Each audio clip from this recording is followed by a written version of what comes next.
మిత్రులందరికీ నమస్కారం. కేంద్ర రాష్ట్ర స్థాయిలో ఉన్నటువంటి కార్మిక సంఘాలన్నీ కలిసి ఫిబ్రవరి 12వ తేదీన అఖిల భారత స్థాయిలో సమ్మె చేయబోతా ఉన్నాయి. ముఖ్యంగా కేంద్ర బీజేపీ ప్రభుత్వం తీసుకొస్తున్నటువంటి 4 లేబర్ కోడ్లకు వ్యతిరేకంగా, అలాగే ఇతర చట్టాలకు, ఇతర చర్యలకు వ్యతిరేకంగా, కార్మిక వ్యతిరేక విధానాలకు వ్యతిరేకంగా సమ్మె జరగబోతా ఉంది.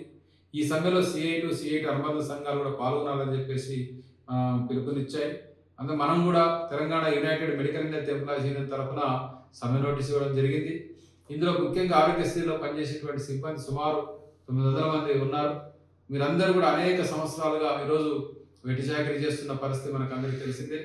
గతంలో మనం అందరం సమ్మె చేసి, ఉద్యమాలు చేసి, పోరాటాలు చేసి, మరి గౌరవ వైద్య ఆరోగ్య శాఖ మంత్రి గారి యొక్క హామీతో మనం సమ్మెను విరమించిన పరిస్థితి మీకు అందరికీ తెలిసిందే.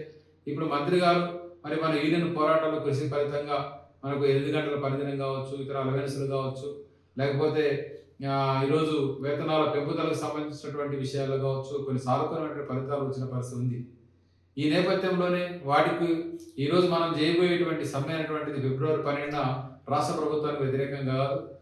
ఇది మొత్తం కేంద్ర స్థాయిలో ఉన్నటువంటి కేంద్ర రాష్ట్ర కార్మిక సంఘాలు, ముఖ్యంగా కేంద్ర బీజేపీ ప్రభుత్వ విధానాలకు వ్యతిరేకంగా అన్ని సంఘాలు పిలుపునిచ్చినాయి. ఐఎన్టీయూసీ, ఏఐటీయూసీ, సిఐటి, ఇతర హెచ్ఎంఎస్, ఇతర కార్మిక సంఘాలు కూడా సభలో పాల్గొనబోతా ఉన్నాయి. కాబట్టి కేంద్ర విధానాలకు వ్యతిరేకంగా కార్మిక చట్టాలను కాపాడుకోవడం కోసం ఈరోజు మనం పోరాటం చేయాల్సిన పరిస్థితి ఉంది. ఈరోజు కనీస వేతనం కోసం కొట్లాడుతున్నాం, 8 గంటల పనిదినం కోసం కొట్లాడుతున్నాం, సెలవుల కోసం మనం కొట్లాడుతూ ఉన్నాం, ఉద్యోగ భద్రత కోసం మనం కొట్లాడుతూ ఉన్నాం. ఇవన్నీ రేపు లేబర్ కోడ్ అమల్లోకి వస్తే ఇప్పటివరకు సాధించుకున్నవి కూడా మళ్ళీ పోతాయి.